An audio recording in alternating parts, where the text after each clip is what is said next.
Before we get into the deep stuff, let's give some basics or some things I want to do inquiry from the others.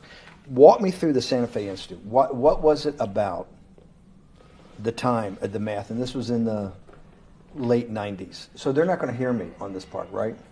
We're going to do it both ways? It will not be on the video, but we do have you recorded. Fine. Remember, when you're answering on these questions, I'm not in the shot, and they're never going to hear my voice. So a little bit you got to repeat.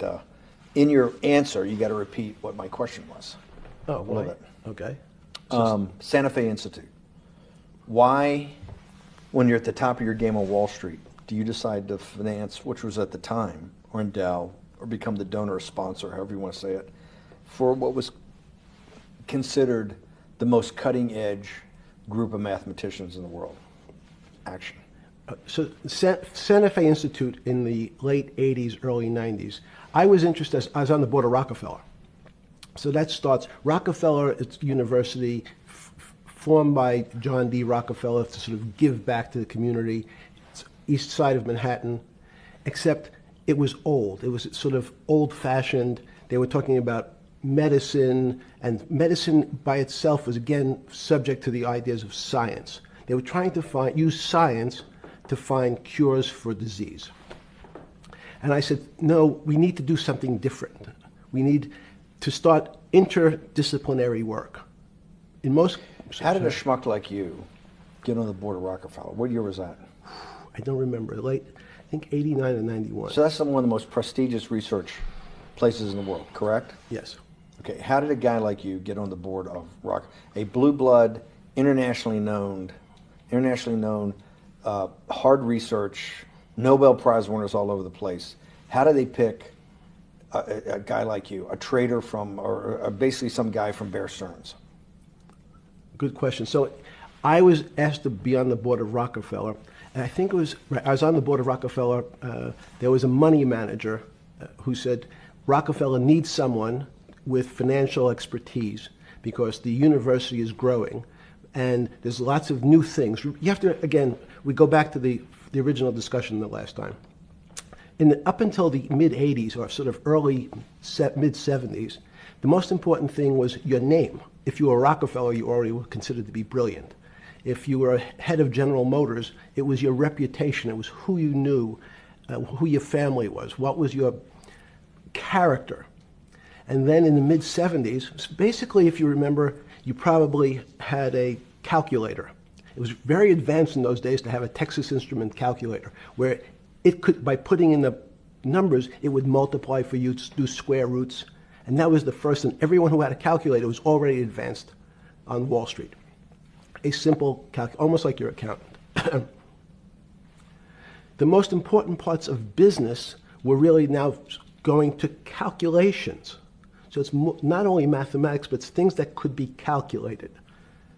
Reputation couldn't be calculated. I could give you, are you a 10 on a reputation scale, an 8? What does it mean to have a measurement of your reputation?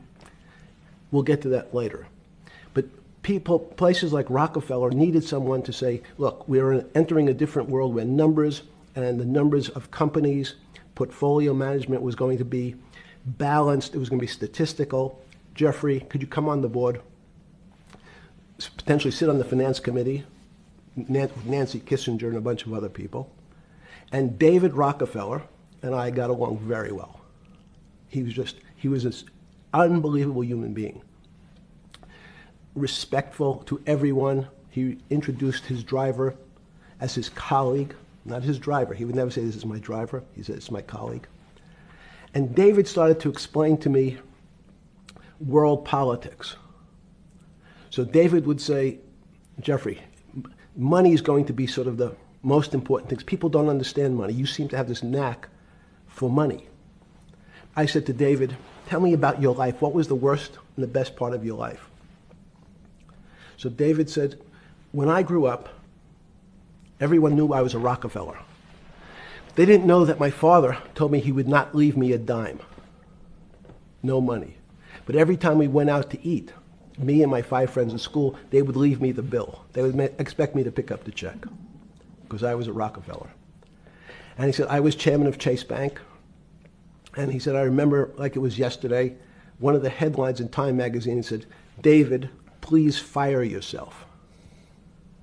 So he thought that there was a world that existed that would be a combination of both politics and business and leadership. What do I mean? He formed something called the Trilateral Commission. The Trilateral Commission is some spooky stuff. People said it was something, the Illuminati, there's some mystery about it, people that ran the world. It was politicians, but David said most countries, the politicians get elected for 4 years or 8 years, separate from the royal families in England or in the Middle East. Someone's there for 4 years and then they're not there anymore. The most important people to have stability and consistency would be businessmen. So he formed this Trilateral Commission of businessmen and politicians from 3 major continents. So it was the North